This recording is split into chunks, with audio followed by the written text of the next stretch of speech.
Abraham reçut d'abord les hommes comme des étrangers. Hébreux 13.2 se réfère peut-être à Abraham. N'oubliez pas l'hospitalité, car en l'exerçant, quelques-uns ont logé des anges sans le savoir. Et ce n'est qu'au moment où Dieu parla à Abraham qu'il sut qui il était. De la même façon, nous devrions également recevoir avec joie en son nom, même des étrangers.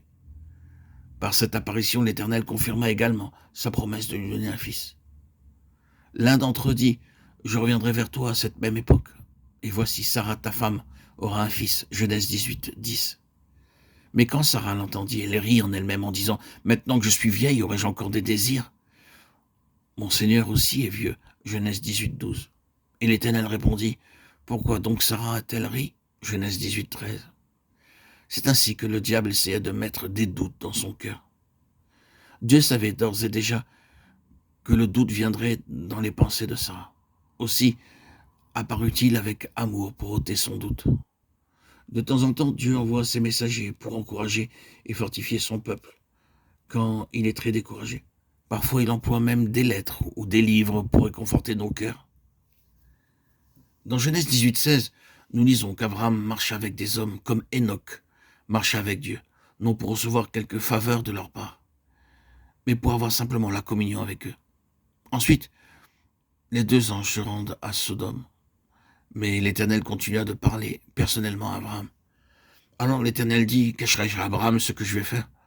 Abraham deviendra certainement une nation grande et puissante, et en lui seront bénies toutes les nations de la terre. » Genèse 18, 17, 18. L'Éternel disait en quelque sorte, « Abraham est mon ami, je le reconnais, et je ne puis rien lui cacher. Je l'ai vu, je sais combien il prend soin de sa famille. Maintenant, je vais lui révéler le secret de mon cœur. Le temps est venu pour moi de juger les gens de Sodome et de Gomorrhe. » Abraham se tint devant Dieu tandis que les anges se rendaient à Sodome et à Gomorrhe. Et l'Éternel parla seul à Abraham, étant son ami, il lui parla en toute liberté. Il n'envoya pas ses anges pour parler à Abraham, mais il vint personnellement pour lui parler.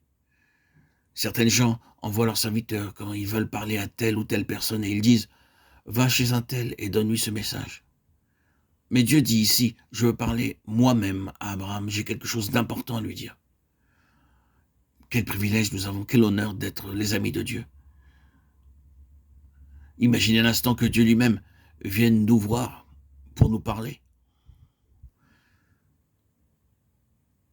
Mais avant tout, nous devons être mis à l'épreuve et trouver dignes de ce privilège.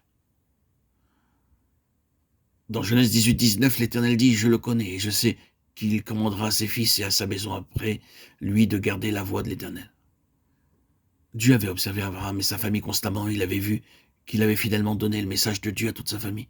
Toute famille devrait avoir régulièrement le culte de famille. Si nous enseignons la parole de Dieu régulièrement et fidèlement à nos enfants, nous pouvons devenir nous aussi des amis de Dieu. Alors ce qui est caché aux anges nous sera révélé.